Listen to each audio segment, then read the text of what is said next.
We are trying to find the integral, okay? The integral of 5 minus 2x to the 5 dx here, okay? That looks kind of funky. There's a function in there, there's this to the power of 5. It looks really tricky. Let's just do it in an easier way. I want you to just find what is x to the power of 5, okay? You've done this a million times, hopefully. That 5 there will be plus 1 because integrating is going up, differentiating is going down. And then we divide by the result there, which is that 6.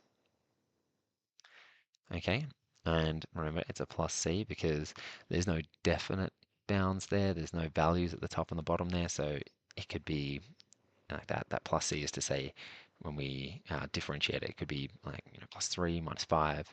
It doesn't affect the result when we differentiate it to try and bring it back to the original function. That c is if it's like a 3, for instance, that'll cancel out and we're just left with that x plus 5.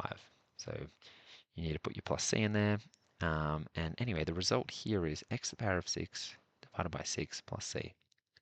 Okay, so just for argument's sake, let's differentiate this. Let's try and bring it back to the original function. Okay, and let's say I have a 5 minus 2x, and I put a 6 there. And I'm going to differentiate this whole thing. What happens there when I try and bring it back? Well, first of all, remember I told you that plus c, if it's like the number 3 or something, just gets deleted, so we can ignore that. And then this value here, the 6 multiplies out the front, okay, and that cancels our bottom 6. But also we get this chain rule effect where we've got a like when we differentiate the guts of it. So when we just try and differentiate just the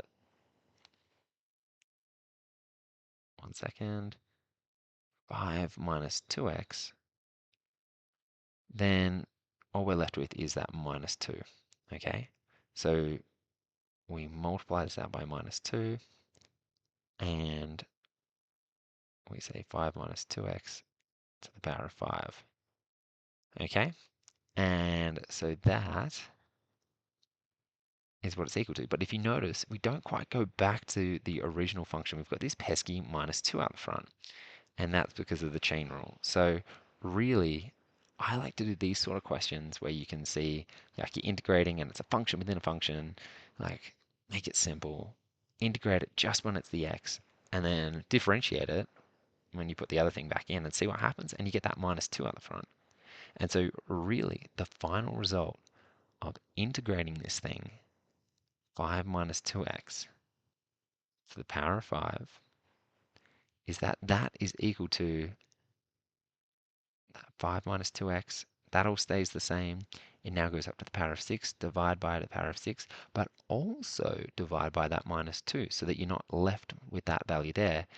And that doesn't look the same. There's not a minus 2 here. So you're going to have to divide by that minus 2, and that's your final answer there. And that's how I like to do it, is kind of integrate it, differentiate it, and see what's different. If you have any questions, reach out. Would love to help. There's so many more questions on the website. We'd really like to for you to go through them, practice for your exams. You'll get really good at it.